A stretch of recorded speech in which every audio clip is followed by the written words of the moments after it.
Bundi SP office में परिवाद देने के बावजूद भी नहीं मिल रहा है न्याय। परिवादी को काटने पड़ रहे हैं कोतवाली थाने के चक्कर।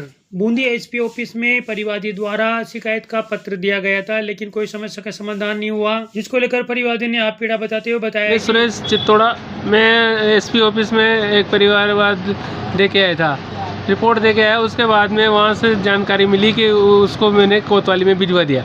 कितनी तारीख को दे के आए थे आप? मैं 4 तारीख को दे के आया था, रिसीव्ड कॉपी भी लेके आया हूँ, उसमें 5 तारीख डली हुई है, लेकिन उसके बावजूद कोई बात नहीं। मैंने सोचा भाई 5 तारीख हो गई। फिर 7 तारीख को ये मैं वहाँ पहुँचा कोतवाली, तो 7 तारीख को बताया कि मेरे बयान ले लिए गए। उसके बाद उन्होंने कहा ये कॉपी में कंप्यूटर वाले को दे देता हूँ, वो वहाँ भिजवाएंगे एसडीएम के पास।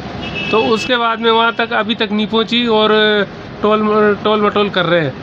किसी प्रकार की कोई जानकारी नहीं है। वो तो उसके पास घुमाता है, वो उसके पास घुमाता है। मैं कोतवाली में फिर आज गया तो वहाँ भी पहले तो कहा कि हमने 2-3 दिन पहले भिजवा दी। फिर मैंने ज़ोर से कहा तो वो कहने लगे आज जाएगी, फिर कहने लगे कि 1-2 दिन में जाएगी। मतलब वही नाटकबाजी हो रहा है। उसके बाद में कह रहे हैं कि 1-2 दिन में पहुँच जाएगी। कोतवाली थाने में आपकी समस्या का समाधान नहीं हो रहा है? कोतवाली में भी नहीं हो रहा। कोतवाली आगे उस रिपोर्ट को नहीं पहुँचा रहे। पता नहीं वो क्या चाह रहे हैं मेरे से, ये मेरे बात समझ में नहीं आई। अभी तक एसडीएम के पास वो रिपोर्ट पहुंची ही नहीं। कितने दिन हो गए इस मामले को? इस तारीख को देख लो आप, 4 तारीख को देके आया था मैं। 181 पे भी कॉल किया, उसके बावजूद वहाँ से भी कोई ऐसे संतुष्टिपूर्ण जवाब नहीं आया मेरे पास।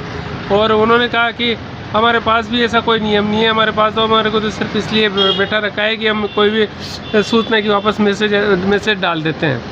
तो मैंने कहा इसको कोई औचित्य ही नहीं है वहाँ बिठाने से राजस्थान सरकार को। तो उन्होंने कहा कि हम कुछ नहीं कर सकते, हम तो ज़्यादा से ज़्यादा यहाँ से